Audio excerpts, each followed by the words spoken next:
Hey everyone, I am Kyle, and in today's video, I am going to show you how to fix PayPal your payment was declined. So let's get started.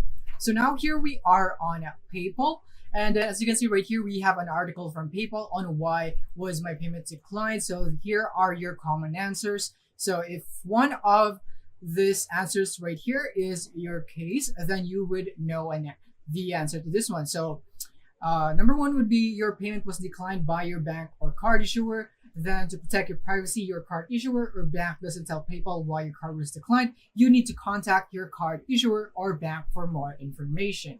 So you would see the solution here if any one of this is your case. Next is your card details are outdated. Your PayPal account is limited. You need to go through a security check. And you haven't confirmed the email address associated with PayPal, you haven't confirmed your bank account, you may be required to confirm your card. And then if none of the above apply or continue having issue with your payment, then you can change your payment method or you can confirm the recipient's information to fix this. So if none of this is working for you, then what you can do is this one right here. This would be the best method that you can do in this problem. So all you have to do is go into paypal.com and log into your account. Once you're here, click here on help at the top. And now you will now be prompted here into the help center. And from here, you want to scroll down until you see the message center. So you want to click on it.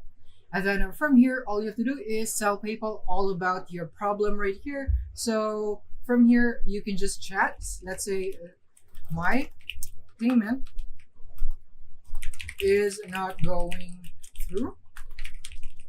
It keeps getting declined. Just for an example, you want to chat that, and then from here, just wait for a response of the AI, because if the AI can't help you, then it will transfer you to a customer support agent where you can chat with a live human being.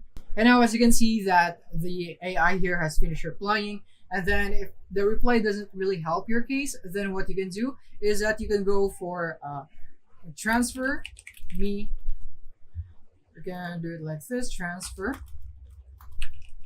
me to a live agent, and then it would now transfer you to a customer support agent right here. But at this time right here, their agents are currently offline, so I cannot do that. But it can transfer your conversation to them and they'll respond when they're back in the office. So you can just close this and then they would reply as soon as they can, and then you can just click here on yes, and then this conversation will now be transferred to a live agent. And all you have to do now is send them a detailed message below. If you know the transaction ID, date, and the amount, please include those. So basically, you should include all the details that you can about your problem, and after that, an agent will be helping you solve that problem here in PayPal. So yeah, that is basically it for this video. This is the best method and how you can fix this. Thank you for watching.